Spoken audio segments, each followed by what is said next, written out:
नैमिषारण्य में एक सरोवर और भी है जिसको माता ललिता देवी के नाम से जाना जाता है। ब्रह्मा जी ने जब चक्र सुदर्शन का आवाहन किया और वो चक्र सुदर्शन इसी धारा पर गिरा था।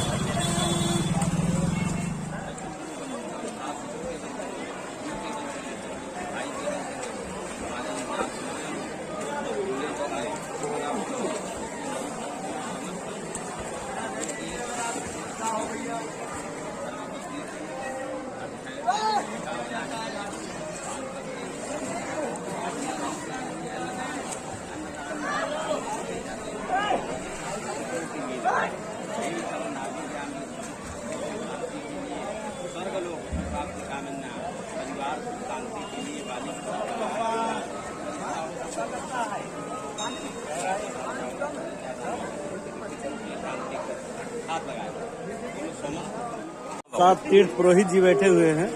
हम इस समय चक्र तीर्थ पर मौजूद हैं। चक्र तीर्थ का ये जल जो है चारों तरफ घूम रहा है।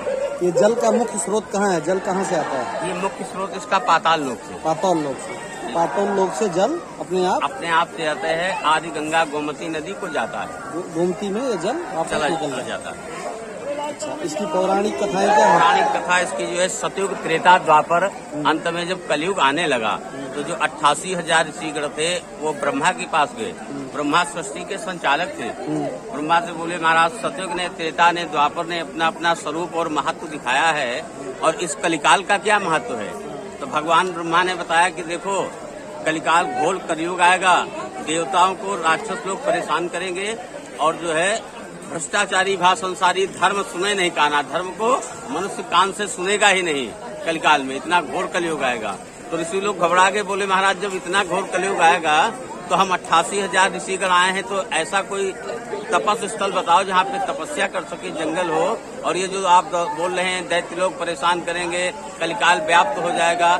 न कलिकाल व्याप्त हो और ना ही ये दैत्य लोग हमको परेशान करे महाराज। ऐसा कोई जंगल बता दो जहाँ 88,000 तपस्या करें। तो ब्रह्मलोक से चक्र चलता है। जम्बुकार्ण, बद्रिकार्ण, सिंधवाकारण, चित्रकूट और मथुरा वृंदावन सभी वनों का जो है स्पर्श करता हुआ चक्र इस नैमिषारण्य में आया। यहाँ पे जब आया तो हवन कुंड यहाँ पे माता जी का बना था। जो धुआं जाके आकाश में लगा तो चक्र को आकर्षित करने लगा अपनी ओर। चक्र खींचने लगा। चक्र को मालूम था, ब्रह्मा ने बताया जहाँ पवित्र भूमि होगी वहाँ पे आकाश से पाताल की ओर खींच लेगा। तो जो ऋषिगण थे वो पंचकोशे प्रमाणे नाम एते नैमिष मंडले 5 कोश की दूरी पे बैठ करके तपस्या करने लगे। चक्र ने सोचा पूरी पृथ्वी तो मरा है, कहीं पवित्र भूमि नहीं मिली। ब्रह्मा ने बताया था जहाँ पवित्र होगा वहाँ चक्र खींचेगा। तो वो इसी हवन कुंड में कूद गया माता जी के। उसने 6 पाताल तोड़ दिए। ऋषियों ने फिर हाहाकार मचाया। अपने मनोशक्ति के द्वारा फिर ब्रह्मलोक गए। बोले महाराज जो आपने शक्ति छोड़ी थी वो तो हवन कुंड में कूद गई, 6 पाताल तोड़ दिए हैं। तो ब्रह्मा घबरा गए, बोले इसको कोई आदि शक्ति रोक सकती? हमने शक्ति को छोड़ दिया है। माँ ललिता देवी आदि कालों से त्रिकूट नामक पर्वत पे तपस्या करती थी। माँ से आराधना करिए। तो ऋषिगण जो है माँ जी से आराधना किए। माँ जी ने प्रसन्न होकर चक्र की नैमी को पकड़ा है। तो नैमी प्लस आरण्य, आरण्य मीन्स जंगल और चक्र की नैमी यहाँ क्षीण हुई है, मतलब शक्ति क्षीण हो गई।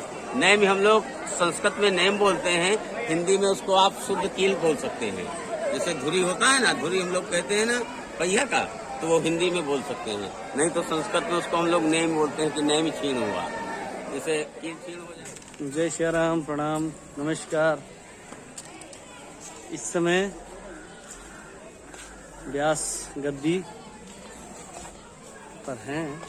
हम चल रहे हैं। महाराजा मनु और महारानी शत्रुपा की तपस्थली है, उसका आपको अवलोकन करवाएंगे, दर्शन करवाएंगे। आप कपिलेश्वर महादेव मंदिर 12 ज्योतिर्लिंग भाव रूप नवग्रह के विग्रह दर्शन।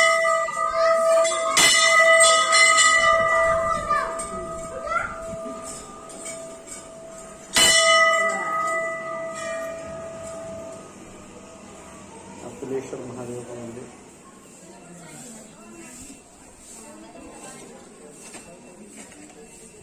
सृष्टि के रचयिता तो ब्रह्मा जी हैं, पर जगत माता और जगत पिता बाद है।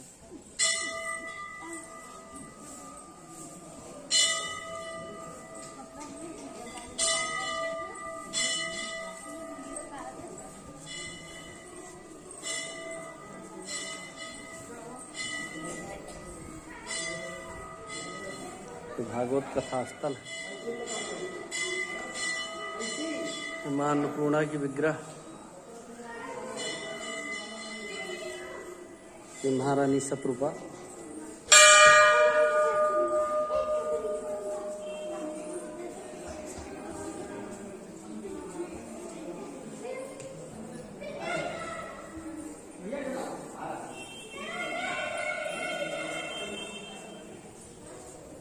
विधि ब्रह्मा जी, श्री विष्णु जी और श्री महेश शंकर जी।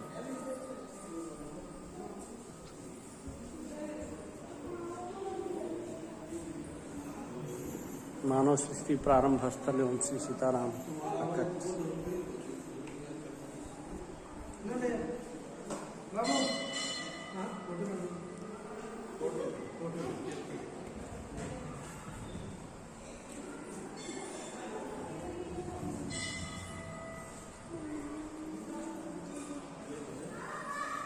जय श्रीमन्नारायण, प्रणाम। आपके अपने पंडित जी इस समय मनु शत्रुपा की तपस्थली नैमिषारण्य में मौजूद हैं। इस मंदिर के पीठाधीश्वर हमारे श्री विप्र देवता ब्राह्मण देव जी और पीठासीन हैं, इस मंदिर के महंत भी कह सकते हैं। हम उनसे इस मंदिर की विशेषता के बारे में थोड़ी सी जानकारी लेना चाहेंगे। जो आप लोग आए तो यहाँ तक जरूर आए, और क्या क्या व्यवस्थाएं हैं यहाँ पर रहने के लिए, रुकने के लिए। श्री शास्त्री जी के यहाँ सारी व्यवस्थाएं हैं, उचित प्रबंध, एसी नॉन एसी सारे प्रकार के रूम हैं। महाराज जी आप बताएंगे, अपना फोन नंबर भी आपको देंगे कि यहाँ पर आने से पहले आप फोन कर सकते हैं और सभी सुविधाओं का लाभ ले सकते हैं। जय श्रीमन्नारायण। जय श्री राम। ये वो पवित्र भूमि है जहाँ पर महाराज मनु और शत्रुपा जी ने, सृष्टि के आदि पुरुष ने यहाँ पर तपस्या की, और तपस्या करके यहाँ पर भगवान श्री राम को पुत्र रूप में मांगा। और श्री राम ने महाराज मनु को कहा, जब तुम अयोध्या के सम्राट महाराज दशरथ बनोगे, तुम्हारी धर्मपत्नी शत्रुपा जी कौशल्या होंगी, तब मैं आपको पुत्र रूप में प्राप्त होगा। ऐसा भगवान ने इसी पवित्र भूमि को वरदान दिया। और स्वयंभू मनु को कहा, अब आप सृष्टि का विस्तार करें, जिनके कारण मैं इस धरती पर अवतार ले सकूं। जब ये मानव परेशान होगा, दुखी पीड़ित होगा, तो इसके संरक्षण के लिए मैं अवतार लेता हूँ, अन्यथा मेरा कोई पर्पज नहीं होता है, उद्देश्य नहीं होता है। इसलिए आप सृष्टि का प्रारंभ करो। तब स्वयंभू मनु ने श्री राम की आज्ञा के अनुसार यहाँ बैठकर प्रथम पुत्र को जन्म दिया, जिसका नाम उत्तानपाद हुआ। उत्तानपाद हुए, ध्रुव हुए, बेन हुए, पृथु हुए, ऋषभदेव हुए। ऐसे बढ़ते बढ़ते हम सब हो गए, और जब अधिक हो गए तो हम सब असंतुलित होने लगे, अधर्म की ओर प्रवेश कर गए। और जब अधिक अधर्म की ओर बढ़ गए, हमारे में असुरत्व आ गया, रावणत्व का जन्म हो गया। तो उससे धर्म की रक्षा करने के लिए भगवान श्री राम अयोध्या में त्रेता युग में वहाँ जन्म ले लिया।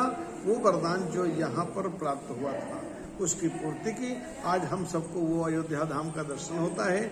उसका मूल कारण नैमिषारण्य से जुड़ा हुआ है।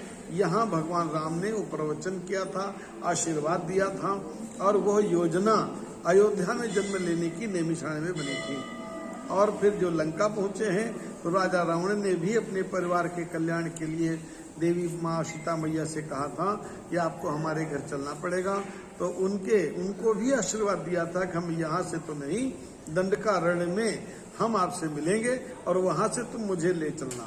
तो वो भी रावण भी उन्हीं का बेटा था, और उसने कहा था, माता हम आपको अपने घर ले चलेंगे, यदि ऐसे में नहीं तो हम उठा के ले जाएंगे। क्योंकि माता और पिता का और पुत्र का जो संबंध होता है बड़ा मधुर होता है। तो माता ने आज्ञा कर दिया कि हम दंडकारण्य से तुम्हारे घर चलेंगे। तो वो योजना भी वहाँ बनी। तो वो सब नैमिषारण्य में पहले ही रहस्योद्घाटन जो है वो यहाँ हुआ करते थे, जिसको वेद व्यास जी ने वेद सात पुराणों में उद्धृत किया हुआ, लिखा हुआ है। तो ये वो पवित्र भूमि है जहाँ से हम सबका जन्म हुआ था, वो पवित्र भूमि। जय श्री राम। बहुत बहुत धन्यवाद श्री शास्त्री जी। और यहाँ ये दंडकारण्य वन बड़ा ही सुंदर है। एक वृक्ष है जो इंद्र वृक्ष के नाम से जाना जाता है। उस वृक्ष का फल, जो भी निसंतान माताएं बहनें हैं, अगर उसका जैसे कि शास्त्री जी के श्रीमुख से हमने सुना है कि उस वृक्ष का फल सोमवती अमावस्या जब पड़ती है, कृतिका नक्षत्र होता है, उसमें उस वृक्ष का फल जब पान किया जाता है तो जरूर संतान उत्पत्ति होती है।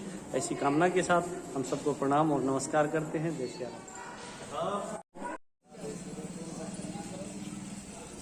बट सावित्री की पूजन होती है यहाँ पर। बट सावित्री की पूजा की जाती है अक्षय वट के नाम से। ये व्यास गद्दी है। यहाँ पर 88,000 ऋषियों ने यज्ञ आहुति की थी। ये यज्ञ स्थली है, ऐसा माना जाता है। हम आपको दिखा देते हैं। सभी लोग 4 परिक्रमा करो। ये शौनक आदि का 88,000 महर्षियों की यज्ञ कुंड है। यहीं पर शौनक आदि का 88,000 महर्षियों ने कालांतर में 1000 वर्ष तक यज्ञ किया। 4 परिक्रमा करिए। 4 परिक्रमा करने के बाद में यहाँ से यज्ञ की भस्म लगाइए। और जो श्री हनुमानगढ़ी हनुमान मंदिर नैमिषारण्य आप लोग दर्शन करेंगे। बड़ा ही सुंदर स्थान। यहाँ के महंत बाबा बजरंग दास निम्बार्क का संप्रदाय से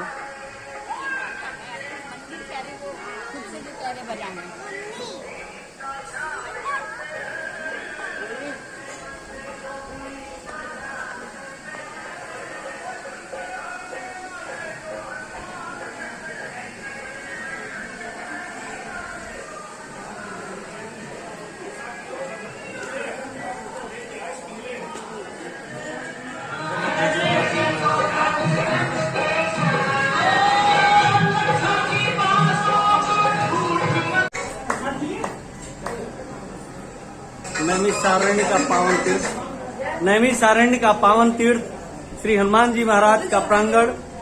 और श्री हनुमान जी बहुत विशाल रूप में हैं। कहते हैं विग्रह जितनी विशाल हो हनुमान जी या कोई भी देवता उतना ही लाभ देते हैं। तो यहाँ पर हनुमान जी बड़े ही विशालकाय अपने स्वयंभू हैं। और दक्षिणमुखी हनुमान जी महाराज हैं। बहुत विशालकाय विग्रह है। अभी हमारे पुरोहित जी बताएंगे हनुमान जी की विशेषता और यहाँ के जय हनुमान जी महाराज।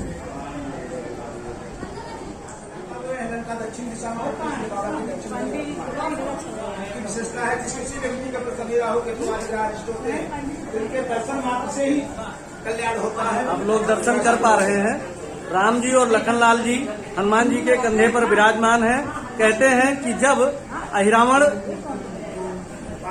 पातालपुरी में राम जी और लक्ष्मण जी को उठा कर ले गया था, हनुमान जी उनको वहां से छुड़ा कर लेकर आए थे और इस जगह पे कुछ देर के लिए विश्राम किया था। इसलिए ये स्वयंभू हनुमान जी माने दक्षिण मुखी हनुमान जी कहे जाते हैं। और नैमिषारण्य में बड़ा ही प्रसिद्ध मंदिर है। यहाँ के महान कहते हैं कि जिस समय राम और रावण का युद्ध चल रहा था तब हनुमान जी महाराज जाकर के रावण का वध करते हैं। और वध करने के पश्चात राम लक्ष्मण को लेकर के यहाँ पे प्रकट हुए हैं और थोड़ी देर विश्राम किया है। थोड़ी देर विश्राम करने के बाद यहाँ से फिर लंका को चले जाते हैं।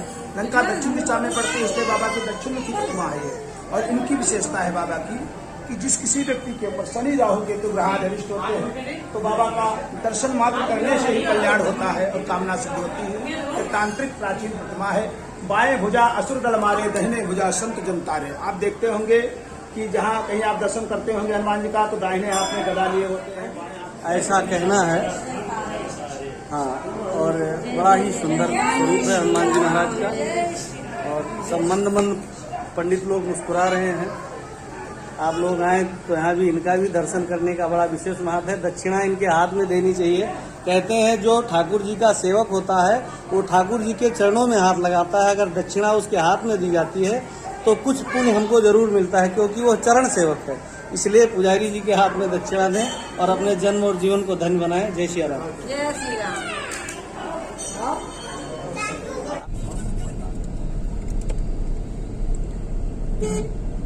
ये दंडकारण्य वन नैमिषारण्य